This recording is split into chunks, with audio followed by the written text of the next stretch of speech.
Good morning, Minecraft gamers. Welcome back to another exciting episode of Fun with FlapJack Hardcore Minecraft. In today's episode, I'm going to show you what I've been up to, which isn't all that much. I've just been carving out this tunnel leading from my base area to the end portal that I discovered in that end stronghold. It's an extremely tedious and boring process, but along the way I've been decorating it with stone brick blocks and polished granite and diorite andesites, things like that.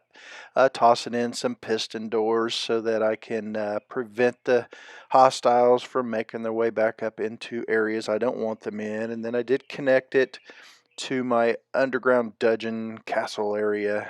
It's like a castle dungeon down here. That's kind of what it looks like. Reminds me, for those of you that remember playing Super Mario Brothers back in the 1980s and 1990s. Yes, I am that old. That reminds me of when you would battle the dragons in Super Mario Brothers with all the stone bricks and all the blocks looking so cool.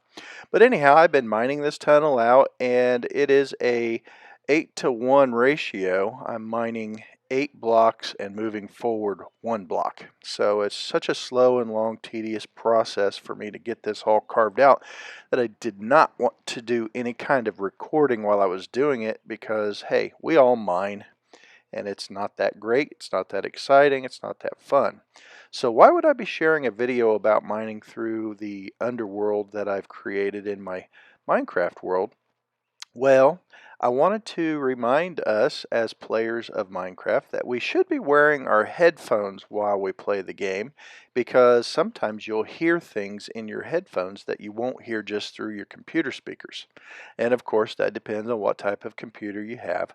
But the reason I wanted to make this video today was to show you that you can be mining along and wearing your headphones, and then you'll hear some hostiles underground or beside you in the caverns in the game. There's a difference between hearing skeletons in a cave and then skeletons that are being spawned in a dungeon. You'll hear the rattly bones, and sometimes you'll hear zombies, and maybe you'll hear the creeper, sneaking around in the dark too, but then you'll hear more and more and more rattly bones. And so what I've done is I've carved this thing out and discovered that there was in fact a dungeon along my pathway to the end portal. And so I thought I would take a moment and remind y'all that you need to wear your headphones, because you will find these dungeons that way a lot easier. There it is down there, because the cobblestone is a dead giveaway along with the sound of all the rattly bones from the skeletons.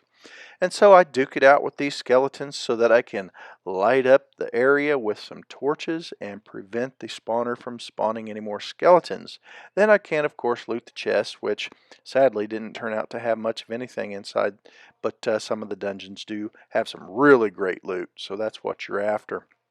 I already have a skeleton grinder, so I'm not going to set this one up as a skeleton XP farm or anything like that. But I just wanted to share with you along my journey to connect my base to the end stronghold and make it a lot easier for me to get to the end portal, that if you wear your headphones, you're going to find some pretty crazy cool stuff down here. And so what I go ahead and do, because I did find it, and it's definitely worthwhile to spend some time shaping it and making it look pretty neat, is I snatched up some of the mossy cobblestones so that I could outline the area that leads down to the skeleton spawner and dungeon area. And then I'll just continue along my way, carving out the tunnel to the end portal. So again, like I said earlier, that's an extremely tedious process for me, because the portal that I found was a few thousand blocks away, and so I have to carve 8 times that right now, because I had already carved a tunnel to the portal, or I should say from the portal back to my home base. And so that leaves me with, like I said, an 8-to-1 ratio right now, where I'm carving out enough of a space to be able to ride my horse from my base all the way to the end, and that would make it a lot easier for me to get there. So anyhow, I'm going to get back to carving this thing out and see if I find anything else interesting that might be worthwhile in sharing with you. So enjoy the rest of the fast forward time lapse video, and I'll catch you in the next episode. Thanks for watching.